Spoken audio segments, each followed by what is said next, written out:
자, 오늘 성경을 먼저 한번 읽어보겠습니다. 자, 마태복음 1장 21절부터 읽겠습니다.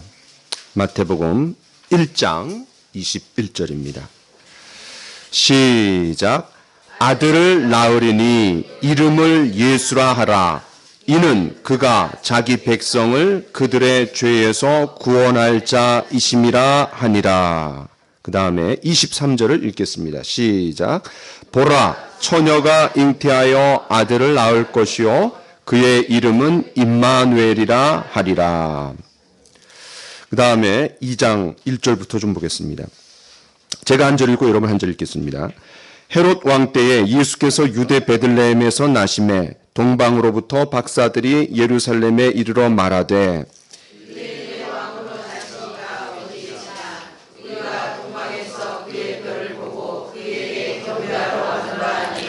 헤롯 왕과 온 예루살렘이 듣고 소동한지라.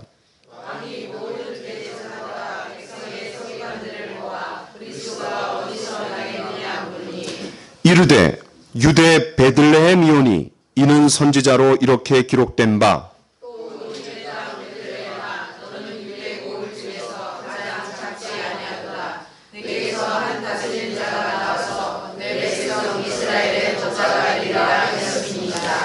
이에 헤롯이 가만히 박사들을 불러 별이 나타난 때를 자세히 묻고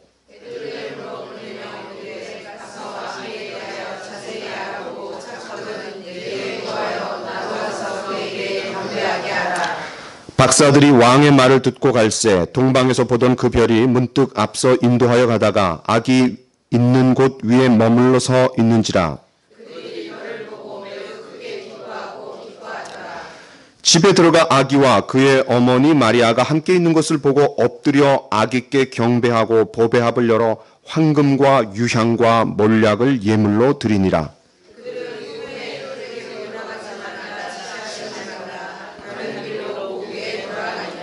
아멘. 15절을 다 같이 읽겠습니다. 시작.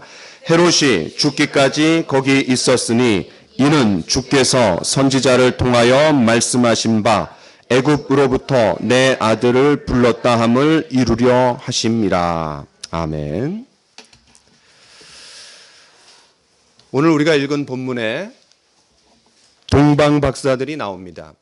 교회를 다니시지 않은 분들도 동방 박사들이 예물을 가지고 예수님께 경배했다라는 내용은 다 잘 알고 계십니다.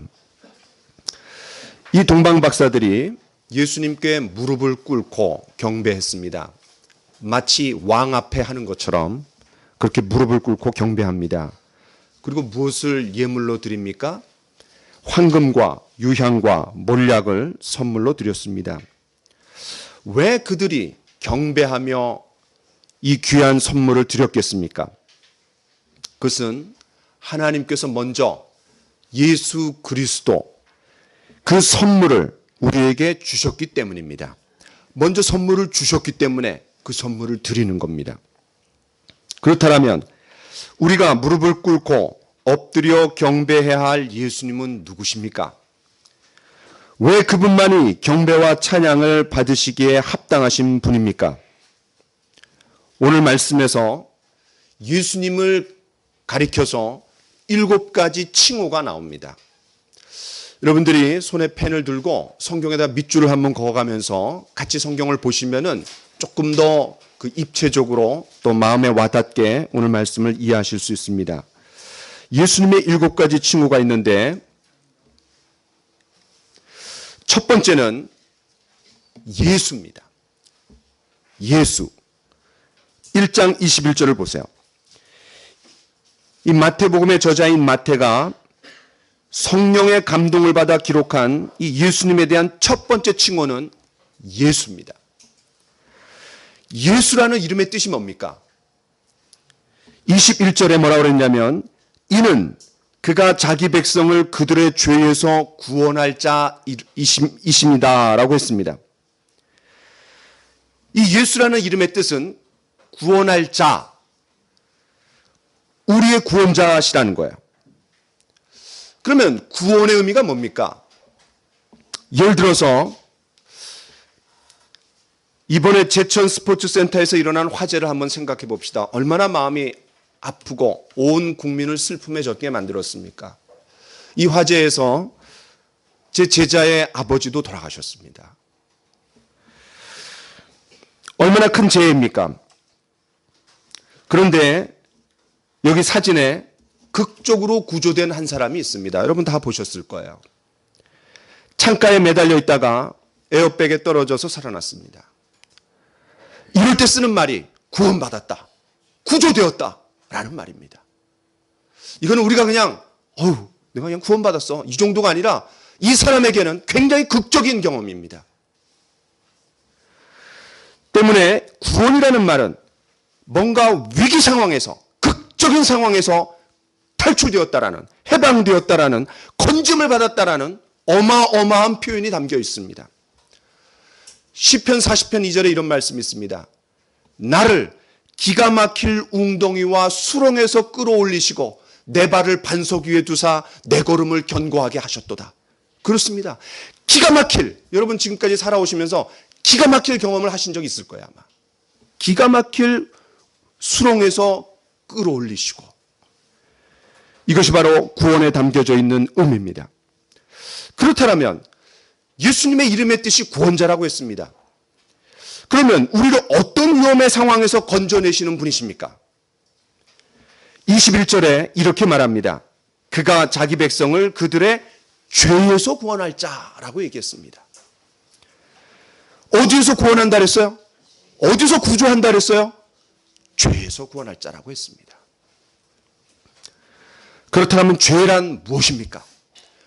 왜 우리가 구조를 받아야 할 만큼 기가 막힐 웅덩입니까? 왜 기가 막힌 수렁에서 끌어올려짐을 당해야 되는 그 죄가 심각합니까? 성경은 죄를 이렇게 얘기합니다. 하지 말아야 될 것을 한 것. 여러분 어떤 예를 들 수 있을까요? 거짓말하지 말아야 됩니다. 그런데 거짓말했다. 그건 죄입니다. 또 두 번째는 어떤 것들이 있습니까? 해야 하는 건데 하지 않는 것. 예를 들어서 부모를 공경하라. 우리가 부모를 공경하지 않으면 죄입니다. 또 앞에 두 가지는 행위를 근거로 한 겁니다. 그러나 성경은 더 깊이 들어갑니다. 마음의 기준을 둡니다. 성경에 이런 말씀이 있습니다. 여자를 보고 음욕을 품는 자마다 마음의 힘이 간음했다고 했습니다. 저와 여러분 가운데 한 번도 여자와 남자를 보고 음욕을 품지 않은 사람이 있습니까? 없습니다. 그렇다면 저와 여러분들은 성경이 말하는 기준에 의하면 죄인입니다. 그러나 성경은 더 깊이 들어갑니다. 믿음으로 하지 않는 것이 다 죄라고 했습니다. 여러분들이 습관적으로 예배 나오고 습관적으로 헌금 드리고 습관적으로 교회를 봉사했다라면 죄입니다. 왜? 믿음으로 하지 않았다라면 그 죄라는 거예요. 성경은 더 들어갑니다. 성경에 명령이 많습니다. 모세오경에만 613개의 명령이 있다고 합니다. 그 중에 612개를 다 지켰습니다. 그런데 하나를 어겼어요. 다 어겼다라는 거예요. 성경이 이렇게 죄를 무섭게 다룹니다. 그런데 더 심각한 게 있습니다. 성경은 죄를 뭐라고 얘기하냐면 교만이라고 얘기합니다. 이것을 죄의 뿌리라고 얘기합니다. 만약 여러분들이 다 부모님이 계실 겁니다. 여러분이 존재하게 된 건 부모님이 계시는 거 아니에요? 그런데 그 부모를 미워하고 학대하고 버렸다. 이건 어느 문화 사회권에서도 인정받을 수 없는 최악의 형벌입니다. 그런데 우리를 창조하신 하나님을 알지 못하고 그 하나님을 무시하고 그 하나님을 욕되게 하고 그 하나님과 상관없이 살았다. 이거야말로 가장 심각한 죄라고 성경은 얘기합니다. 그것을 교만이라고 얘기합니다. 나와 여러분들을 창조하신 하나님을 저버리고 내가 하나님이 되어서 내 주먹 믿고 내 머리 믿고 내 가슴 믿고 내가 하나님이 되어서 내 마음대로 살아가는 인생, 그것을 성경은 죄의 뿌리라고 얘기합니다. 그러한 삶은 절대로 참된 만족이 있을 수 없습니다. 부모를 그렇게 무시하고 살아가는 인생이 어떻게 만족이 있겠어요? 어떻게 행복이 있겠어요? 자기의 뿌리를 잘랐는데. 성경은 이렇게 얘기합니다. 같이 한번 읽어보겠습니다. 시작. 내 백성이 두 가지 악을 행하였나니 곧 생수의 근원되는 나를 버린 것과 스스로 웅덩이를 판 것인데 물을 저축치 못할 터진 웅덩이니라. 그렇습니다. 두 가지 악을 행했다라는 거예요. 그 첫 번째가 뭡니까? 생수의 근원되는 나를 버렸다라는 거예요. 하나님을 떠났다라는 거예요. 생수의 근원에서 떠났기 때문에 우리는 필연적으로 갈증을 느끼게 되어 있습니다. 당연하겠죠. 근데 그 갈증을 해결하고자 사람들이 이곳저곳 찝쩍거립니다. 그리고 거기서 웅덩이를 파봅니다. 왜? 거기서 생수를 얻으려고. 어떤 웅덩이를 팝니까? 돈이라는 웅덩이를 파봅니다. 쾌락이라는 웅덩이를 파봅니다. 명예라는 웅덩이를 파봅니다. 권력이라는 웅덩이를 파봅니다. 각종 종교에 빠져봅니다. 다른 사람들을 돕는 선행에 빠져봅니다. 지식으로 깊이 들어가 봅니다. 그러나 절대로 거기에 만족이 없습니다. 이러한 삶의 결말을 성경은 이렇게 말합니다. 같이 한번 읽어보겠습니다. 시작. 한 번 죽는 것은 사람에게 정하신 것이요 그 후에는 심판이 있으리니. 그렇습니다. 이 짧은 구절 안에 50%가 맞습니다. 한 번 태어나서 죽습니다. 그런데 나머지 50%도 맞습니다. 그 후에 심판이 있다는 거예요. 하나님 없이 자기가 주인이 되어 사는 삶의 결말은 결국은 두 가지입니다. 죽음과 심판입니다. 그런데 거기서 끝나지 않습니다. 같이 한번 읽어봅시다. 시작. 죄의 싹은 사망이요. 그렇습니다. 우리가 지었던 죄, 그 죄에 대한 대가는 사망이라는 거예요. 이 사망을 성경에서는 첫 번째 사망과 다르게 이렇게 표현합니다. 불과 유황으로 타는 못에 참여하리니 이것이 둘째 사망이니라. 요한계시록 21장 8절에 그렇게 얘기합니다. 여러분 가장 고통스러운 게 뭐라 그래요? 화상이랍니다. 화상. 만약에 저와 여러분들이 지은 죄에 대한 대가를 영원히 치르면서 지옥에서 죽지도 않고 꺼지지 않는 불 가운데 지옥불에서 고통당한다라면 얼마나 이건 심각하겠어요. 죽음이 없습니다. 그것이 바로 죄에 대한 대가라는 거예요. 하나님은 사랑의 하나님이시기도 하지만 공의의 하나님입니다. 거룩하신 하나님입니다. 만약 그 하나님이 모든 사람을 다 용서해 주시고 천국 보낸다. 저는 그 하나님 믿지 않을 겁니다. 그건 공의롭지도 않고 거룩한 것도 아니에요. 정의롭지도 않습니다. 우리가 죽음으로 끝이 아닙니다. 죽음으로 끝이 아니에요. 그러나 하나님은 공의롭고 거룩하시고 정의로운 하나님이시지만 동시에 우리를 창조하신 하나님께서는 우리 모든 사람이 그런 지옥에 가기를 원하시지 않습니다. 때문에 우리의 죄 문제를 해결해 주시고 다시 관계가 회복될 수 있는 길을 열어주셨습니다. 그래서 보내주신 분이 바로 예수 그리스도이십니다. 이것을 가장 잘 보여주는 놀라운 한 구절이 있습니다. 같이 한번 읽어보겠습니다. 시작. 그리스도께서도 단번에 죄를 위하여 죽으사 의인으로서 불의한 자를 대신하셨으니 이는 우리를 하나님 앞으로 인도하려 하심이라. 여러분 이 말씀에 놀라운 비밀이 담겨 있습니다. 제가 하는 질문에 한번 답변을 해보세요. 누가 죽었다고 했습니까? 그리스도가 죽었다고 했습니다. 무엇을 위해서 죽었다고 했습니까? 죄를 위해서 죽었다고 했습니다. 의인으로서 불의한 자를 대신하셨다고 했습니다. 의인은 누굽니까? 죄가 없으신 예수님입니다. 불의한 자는 누굽니까? 그래, 우리 자신입니다. 의인으로서 불의한 자를 대신하셨다 그랬습니다. 뭐를 대신하셨습니까? 죄를 대신하셨고 심판을 대신하셨고 사망을 대신하셨습니다. 대신 죽으신 겁니다. 그분 죄가 없으신 분이에요. 여러분들이 사랑하는 사람이 있을 겁니다. 여러분 부모님이나 자녀들이나 그 부모님이나 자녀들 친구를 위해서 죽을 수 있습니까? 죽는 거는 쉽지 않습니다. 나를 낳아준, 나를 사랑해주는 사람들을 위해서도 죽는 게 어려운데 여러분 조두순을 위해서 죽을 수 있습니까? 말도 안 되는 거예요. 그런데 하나님께서 우리에게 사랑을 보여주셨는데 우리가 아직 죄인 되었을 때, 아니 죄인이라는 사실도 모르고 있었을 때 하나님께서 우리를 대신해서 자기 아들 예수님을 보내주셨습니다. 그 그렇기 때문에 이 예수님에 담겨져 있는 의미, 예수, 구원자, 이것은 우리에게 굉장히 심각한 의미로 다가옵니다.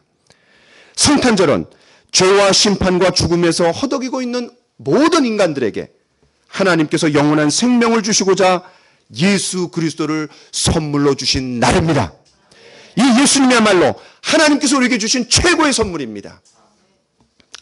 두 번째, 1장 23절을 한번 여러분 보십시오. 1장 23절에 임마누엘이라고 했습니다. 임마누엘. 거기다가 밑줄을 그시고 이렇게 한번 해보세요. 임마누엘. 예수님에 대한 두 번째 칭호는 임마누엘입니다. 그런데 그 임마누엘의 뜻이 뭐라 그랬어요? 하나님이 우리와 함께 계시다라는 뜻입니다. 이 칭호는 첫 번째 칭호와 연관됩니다. 저와 여러분들이 죄를 용서받고 예수님을 믿고 구원받을 때 하나님께서 우리와 함께 해주십니다. 그것이 바로 임마누엘입니다. 예수님은 우리를 구원하시고 그냥 내버려 두시는 분이 아니라 우리 안에 들어와 함께 하십니다. 그리스도인들의 자부심과 긍지가 뭡니까? 여러분들 왜 그리스도인들이 평안과 기쁨을 누립니까? 우리 안에 마르지 않는 샘인 구원의 감격을 주신 예수님이 우리와 함께 계시기 때문에 그리스도인들이 기쁨과 평안을 누리는 겁니다. 이제 나머지 5가지는 예수님을 만난 후에 우리가 어떻게 살아야 하는가를 잘 보여줍니다. 2장 2절을 보십시오. 이제 세 번째는 뭡니까? 유대인의 왕입니다. 유대인의 왕. 2절을 보세요. 유대인의 왕으로 나신 이가 어디 계시냐? 동방에서 온 박사들은 예수님을 유대인의 왕이라고 불렀습니다. 여기서 말하는 동방이라는 것은 페르시아에서 왔다라는 거예요. 그것도 1450km가 떨어진 곳에서 산 넘고 물 넘고 강 넘고 도적대의 위험으로부터 그런 것들 다 거쳐갖고 1450km를 왔다라는 거예요. 만일 예수님께서 유대인의 왕, 즉 유대인들만을 위한 왕으로 나셨다라면 굳이 그 사람들이 올 이유가 없습니다. 구약 성경에서는 이방인들이 예수님께 나와 귀중한 선물을 드릴 것이라는 것을 이미 예수님이 탄생하기 700년 전에 예언했습니다. 그걸 같이 한번 읽어보겠습니다. 시작. 내 눈을 들어 사방을 보라. 무리가 다 모여 내게로 오느니라. 내 아들들은 먼 곳에서 오겠고 내 딸들은 안기어 올 것이라. 이방 나라들의 재물이 내게로 옵니다. 스바 사람들은 다 금과 유향을 가지고 와서 여호와의 찬송을 전파할 것이며. 그렇습니다. 이 이사야 선지자가 예언했던 것이 700년 전에 예언했던 것이 동방 박사들을 통해서 성취되는 겁니다. 따라서 동방에서 박사들이 먼저 와서 예수님을 경배했다라는 사실은 예수님의 영향력이 이스라엘 땅에 머무르지 않고 온 세상에 미친다라는 것을 여실히 보여주는 행동입니다. 예수님을 결단코 한 지역이 아닌 온 세상에 구주고 왕으로 오신 분이십니다. 자, 네 번째는 2장 4절을 한번 보세요. 2장 4절에 뭐라고 그랬냐면은 그리스도입니다. 그리스도. 예수님에 대한 네 번째 칭호는 그리스도입니다. 헤롯 왕은 유대인의 왕을 그리스도와 연결시켜서 종교 지도자들에게 물었습니다. 비록 헤롯 왕이 정통 유대인이 아니라 이방인의 피가 흐르는 왕이었지만 유대인들이 가지고 있었던 기대와 소망을 이미 알고 있었어요. 그리스도라는 뜻이 뭡니까? 메시아라는 뜻입니다. 메시아가 뭡니까? 기름 부음을 받은 자. 유대인들이 나라를 잃고 지금 500년 동안 그 메시아가 오기를 간절히 소망하고 있었어요. 그것을 알았기 때문에 유대인의 왕으로 나신 이가 어디 계시냐? 이 말을 들었을 때 그리스도가 어디서 나시냐? 이렇게 연결시키는 거예요. 그렇다면 이 그리스도의 의미가 뭡니까? 기름 부음을 받은 자. 히브리어로는 메시아, 그걸 헬라어로는 크리스토스, 그것을 영어로 따갖고 그리스도라고 얘기하는 겁니다. 크라이스트, 그리스도. 유대인들은 칼과 무력을 통해 오시는 정치적이고 군사적인 메시아를 기대했지만 예수님은 십자가에 죽으시고 고난받고 부활을 통해 메시아가 되심을 증명하셔야 했습니다. 자, 같이 한번 읽어보겠습니다. 시작. 그리스도가 이런 고난을 받고 자기의 영광에 들어가야 할 것이 아니냐 하시고 이에 모세와 모든 선지자의 글로 시작하여 모든 성경에 쓴 바 자기에 관한 것을 자세히 설명하시니라. 그렇습니다. 예수님은 오심으로 인해서 전 세계가 정치적으로 새 개편, 새 구도가 짜여지는 것이 아니라 먼저 오셔갖고 십자가에 죽으시고 부활하심으로 말미암아 많은 사람들에게 생명을 주는 희생양이 되어야 했습니다. 다섯 번째는 2장 6절입니다. 다섯 번째 칭호는 다스리는 자입니다. 다스리는 자. 6절을 보세요. 내게서 한 다스리는 자가 나와서. 비록 예수님이 십자가에 죽으시고 무기력하게 죽으신 분이었지만 그분은 3일 만에 부활하셔서 죄와 사망과 심판을 이기셨습니다. 그리고 어떤 권세를 부여받으셨습니까? 마태복음 28장 18절에서 하늘과 땅의 모든 권세를 부여받으셨다고 했습니다. 그 부활하신 주님께 하늘과 땅의 모든 권세가 주어졌다라는 거예요. 그토록 엄청난 권세가 주어진 예수님께서 명령하신 것이 바로 지상명령입니다. 너희는 온 천하 만민에게 복음을 전하라. 가서 모든 족속에게 제자를 삼으라. 명령은 누가 하느냐에 따라 그 강도와 권위가 달라집니다. 하늘과 땅의 모든 권세를 갖고 계신 분이 가서 제자를 삼으라 라고 얘기하는 거예요. 그렇다면 우리가 그 주님 앞에 어떻게 해야 합니까? 굴복해야 합니다. 엎드려야 됩니다. 그 통치를 받아야 됩니다. 그 다스림을 받아들여야 합니다. 여섯 번째, 예수님에 대한 칭호가 뭡니까? 이스라엘의 목자입니다. 6절, 내 백성 이스라엘의 목자가 되리라. 왕이시고 다스리는 분이지만 그럼 너무나 감사한 거예요. 왜? 왕하고 다스림 너무 부담스러워요. 그 밑에 굴복해야 되는 거 너무 힘들어요. 근데 그분이 목자가 되어주신다라는 거예요. 목자는 뭡니까? 양들을 아주 세심하게 보살피면서 그 양들을 푸른 초장으로 이끌고 그 양들의 이름을 하나하나 부르면서 그리고 그들을 풍성한 삶으로 인도합니다. 우리가 왕과 다스리는 자이신 예수님께 굴복해야 하지만 그러나 목자가 양떼들을 섬세하게 돌보듯이 저와 여러분들의 삶을 세세하게 섬세하게 인도하시는 목자라는 거예요. 예수님은 우리의 이름을 아시고 우리의 아픔과 슬픔을 아시고 우리가 나아가야 할 방향을 아시고 저와 여러분들을 푸른 초장, 풍성한 삶, 행복한 삶으로 인도하실 수 있는 분이십니다. 더 나아가 그분은 많은 목자들은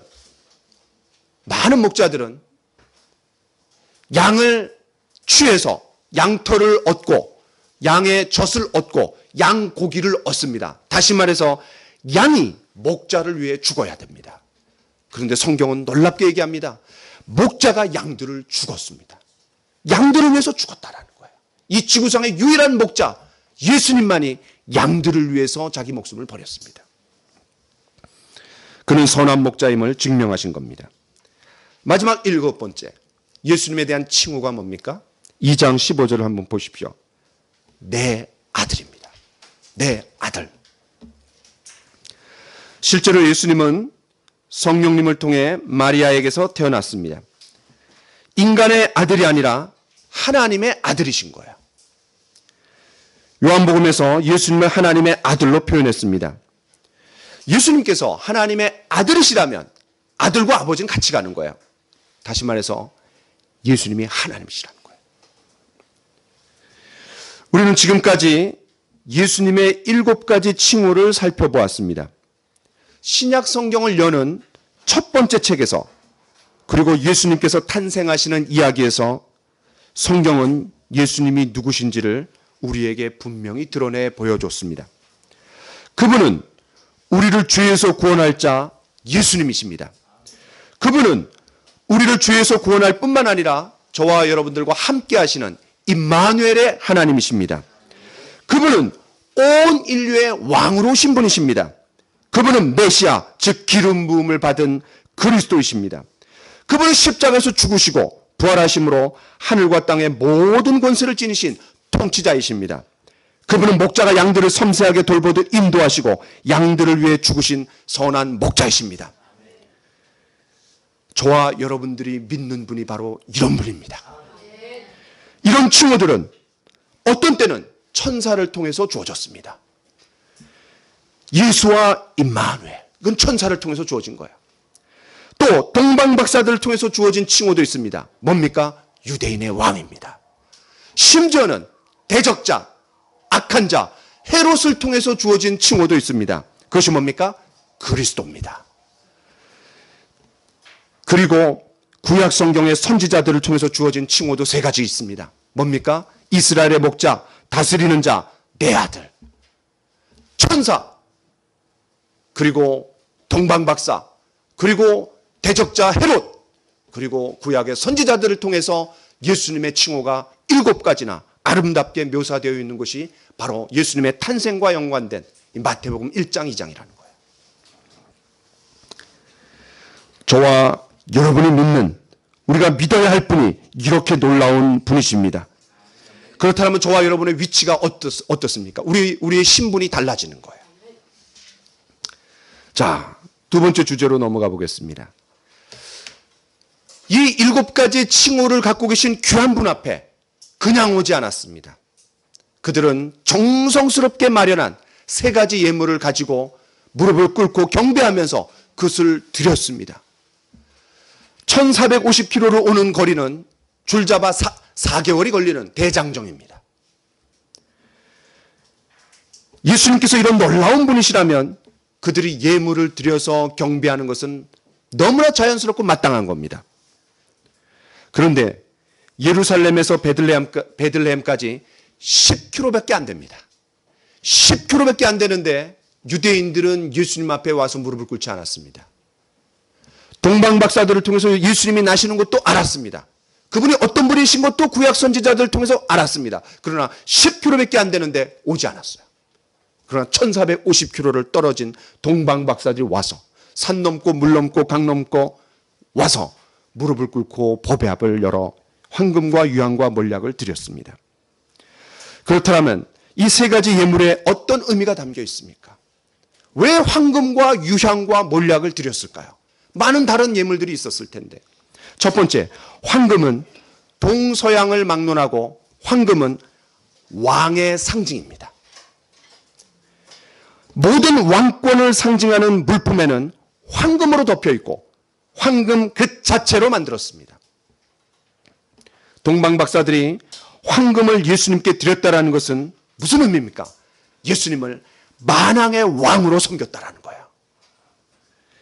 예수님만이 온 세상을 다스리고 통치하시는 분이심을 인정한 거예요. 그런 이유 때문에 동방박사들이 예수님의 탄생을 귀하게 여기고 멀리서 와서 무릎을 꿇고 경배하며 황금을 드리는 거예요. 두 번째는 유향입니다. 왜 유향을 드렸겠어요? 예수님 당시 유향은 성전 예배에서 사용했습니다. 피 없는 제사인 소제, 곡물제입니다. 곡물제. 양들과 소들을 죽여서 드리는 제물이 아니라 소제, 곡물제입니다. 이 곡물에는 피가 섞여 있지 않습니다. 그런데 이 곡물제에서 기름과 곡식을 빻은 가루와 유향을 섞어서 하나님 앞에 드렸다 그랬어요. 그 다음에 성막 안에 증거궤가 있는데, 지성소 안에 증거궤가 있는데 그 증거궤로 들어가는 성소와 지성소 그 사이에 뭐가 있었냐면은 향로가 있었습니다. 그 향로에 거룩한 향을 발할 때 사용되었던 게 유향입니다. 그 유향을 요한계시록에서는 성도들의 기도라고 얘기했습니다. 또 이 성막 안에 떡이 6개씩 2줄로 되어 있습니다. 그걸 진설병이라고 합니다. 떡병자에다가 진설해 놨다. 그 떡을 2줄로 6개씩 진설해 놨다. 그래서 진설병이라고 합니다. 그런데 그 진설병에도 유향이 사용되었습니다. 결국 이 유향을 사용하는 사람은 누굽니까? 제사장입니다. 요한계시록에 보면 아까 말씀드렸던 것처럼 이 유향은 또 성도들이 올리는 기도라고 했습니다.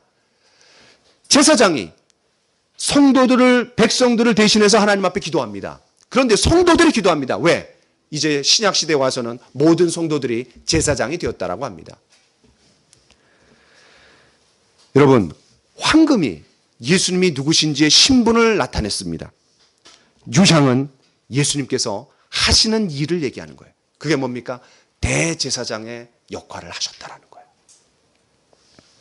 그 대제사장의 역할이 그렇듯이 예수님과 하나님과 우리 사이에 화해를 가져오시는 분이 누구시냐? 예수님이시라는 거예요. 마지막 세 번째 드린 예물은 몰약입니다. 이 몰약은 시신의 방부 처리를 위해서 사용된 약품입니다. 그래서 요한복음에 니고데모가 나오는데 그 니고데모가 예수님이 죽으셨을 때 몰약을 100근이나 가져왔다고 했습니다.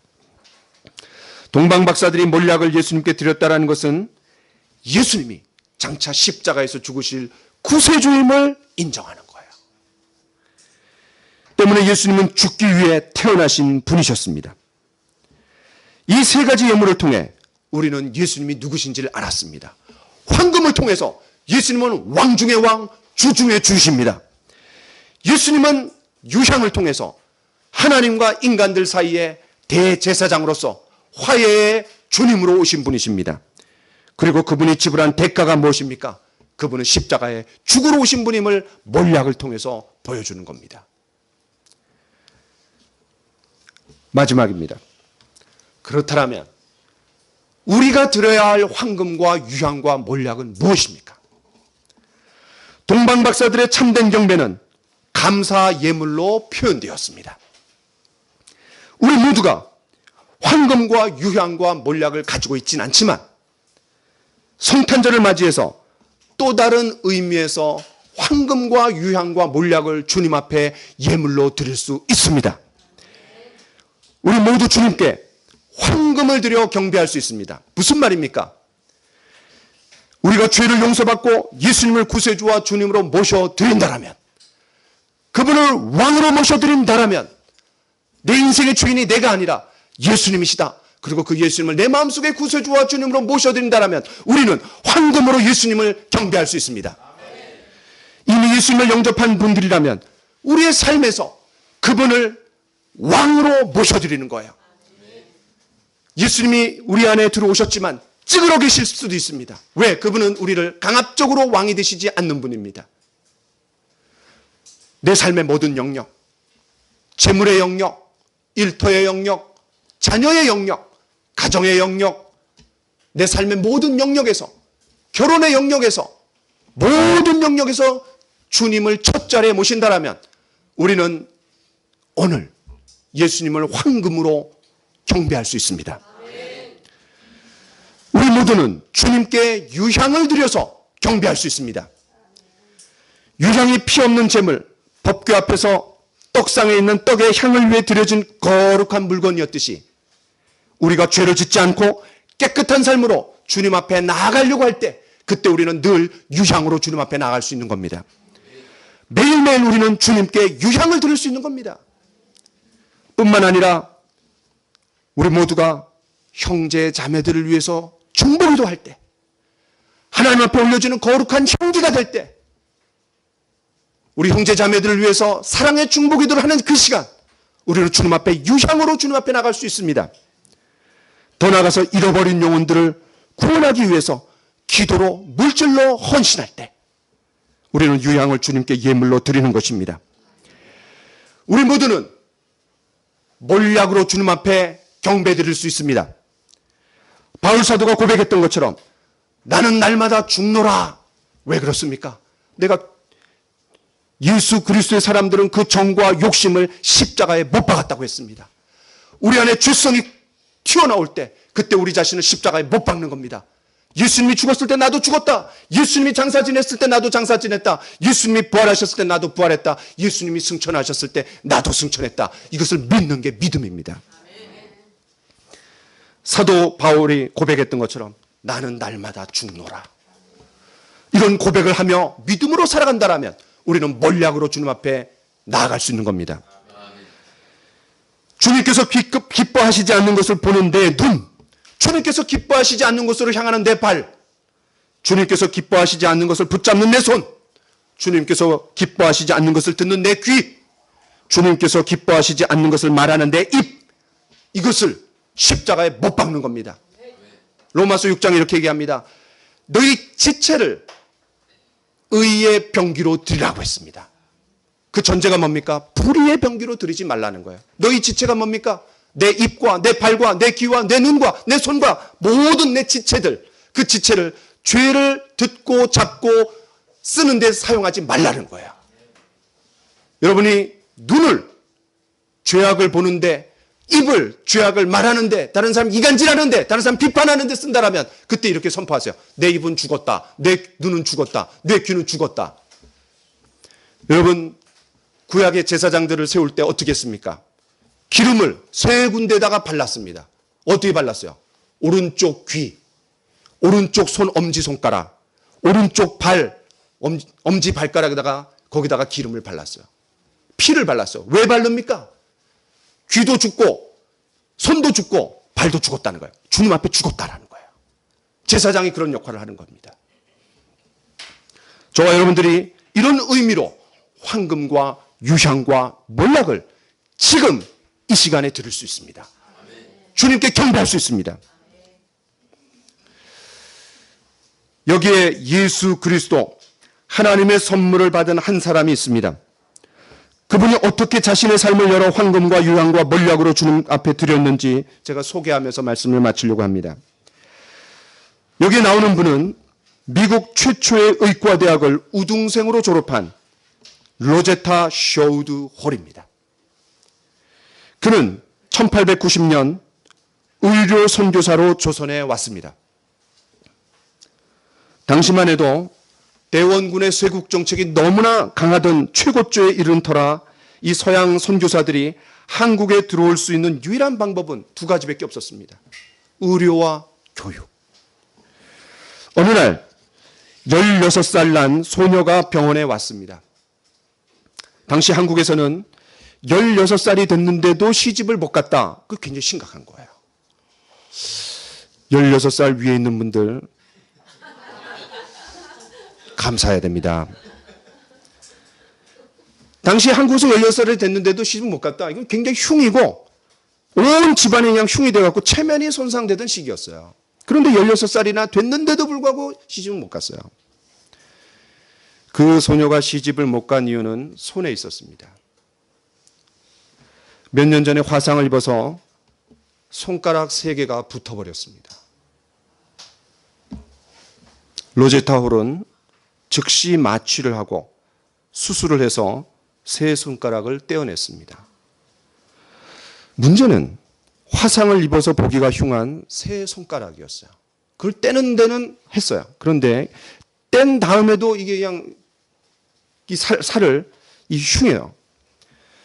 그래서 먼저는 그 소녀의 피부를 늘려서 상처를 덮었지만 피부가 모자랐습니다. 그때 로제타 홀은 자기 피부를 뗐습니다. 그것을 본 다른 2명의 여자 선교사들이 자기 피부를 뗐습니다. 그러자 감동을 받은 한국인들도 자기 피부를 떼어내서 총 30여 개의 피부 이식 수술이 성공적으로 마무리되었습니다.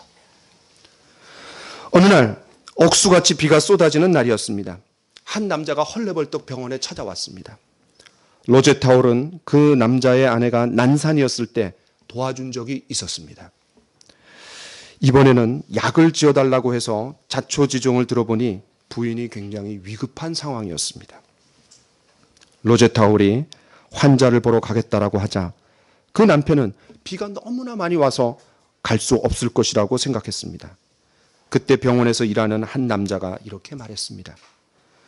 조선 여자에게 자기 피부까지 떼어준 의사인데 이 정도의 비 때문에 못 가겠느냐고.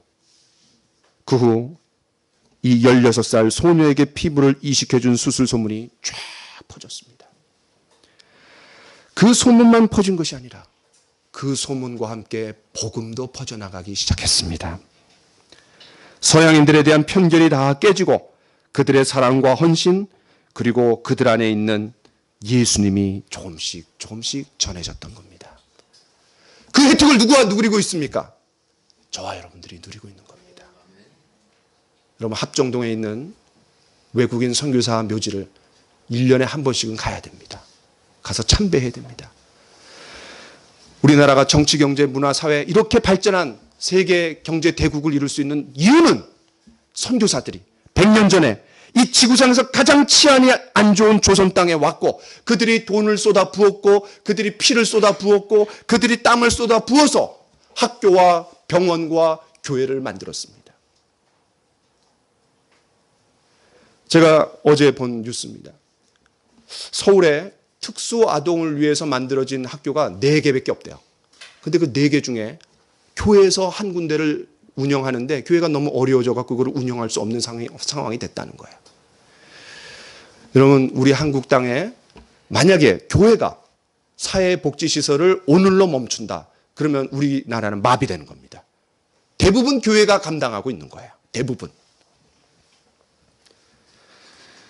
로제타 홀은 죄를 용서받은 기쁨과 감격 때문에 이 조선 땅에 와서 5년 안에 남편과 딸을 잃었습니다. 평생을 헌신하다가 피부뿐만 아니라 자신의 삶 전체를 조선 사람들을 위해서, 아니 주님을 위해서 예물로 드렸습니다. 황금과 유향과 몰약으로 말입니다. 기도합시다. 사랑하시는 주님, 오늘 우리에게 예수님이 누구신지, 그 예수님이 무슨 일을 하셨는지, 그리고 그 예수님 앞에 우리가 어떻게 해야 되는지 알려주신 것을 감사를 드립니다. 주님, 우리 모두가 동방박사들처럼 황금과 유향과 몰약을 주님 앞에 무릎을 꿇고 경배하며 드릴 수 있도록 인도하여 주옵소서. 우리 모두가 눈을 다 감은 가운데, 그렇습니다, 목사님. 오늘 말씀을 보니까 예수님이 단순한 4대 성인 중에 한 분이 아니었군요. 그분은 왕 중의 왕, 주 중의 주 하나님이셨군요. 그런데 그분이 나의 죄, 나의 심판, 나의 죽음을 위해서 십자가에 대신 죽으신 귀한 분이셨군요. 그 예수님을 나도 무릎을 꿇고 경배하며 황금과 유향과 몰약을 드리기를 원합니다. 그 예수님을 내 마음속에 구세주와 주님으로 모셔드립니다. 그 예수님을 인격적으로 만나기를 원합니다. 성탄의 주인공이신 예수님을 선물로 받기를 원합니다. 라고 하시는 분이 계시다라면 우리 모두가 다 눈을 감은 가운데 조용히 양손을 가슴에 한번 포개해 주시면 감사하겠습니다. 고맙습니다. 여러분, 너무나 중요한 결단이기 때문에 다시 한번 여러분에게 기회를 드립니다. 예수님을 마음속에 구세주와 주님으로, 이 귀하신 주님, 7가지 칭호를 갖고 계신 귀하신 주님 앞에 내가 무릎을 꿇고 그 주님 앞에 보배합을 열어서 3가지 예물을 드리겠습니다. 예수님을 왕으로 모시겠습니다. 라고 하시는 분 조용히 양손을 가슴에 한번 모아주시기 바랍니다. 고맙습니다. 이 양손을 가슴에 모으신 분들은 그 예수님을 기도하면서 인격적으로 모셔드릴 수 있습니다. 왜냐하면 예수님께서 이렇게 말씀하셨기 때문에 그렇습니다. 볼지어다 내가 문 밖에 서서 두드리노니 누구든지 내 음성을 듣고 문을 열면, 마음의 문을 열면 예수님께서 우리 안에 들어오신다고 했습니다. 제가 한마디 한마디 기도할 때 여러분이 진정으로 원하신다라면 그 기도를 마음속으로, 아무도 듣지 않는 마음속으로 한번 따라해 주시기 바랍니다. 예수님, 저는 죄인입니다. 저의 죄 때문에 예수님께서 십자가에 죽으시고 부활하신 것을 믿고 감사를 드립니다. 이제 예수님을 제 마음속에 구세주와 주님으로 모셔드립니다. 영접합니다. 제 마음속에 들어오셔서 저의 삶을 다스려 주옵소서. 예수님의 이름으로 기도하옵나이다. 아멘. 제가 한번 기도하겠습니다.